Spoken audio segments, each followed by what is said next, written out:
ခေါ်စဉ်ဆုံးစမရှိတဲ့လမ်းပေါ်ချေချရင်ရည်ရွယ်ရာတွေဖြစ်တတ်မှန်းလည်းမသိနိုင်ခဲ့ဘူးမေအဝေးရောက်သူသားဘွားကြုံတွေ့ရဖြစ်ပြဲများခါတီစွာရင်ဆိုင်လို့ဖြတ်ကျော်ရင်သာလောကကြီးကိုအန်တူကအဝေးရောက်သားငယ်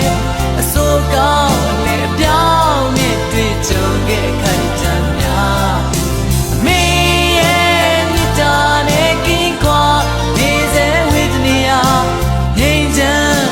များသာရှာဖွေမတွေ့နိုင်ပါအနာဂတ်တွေ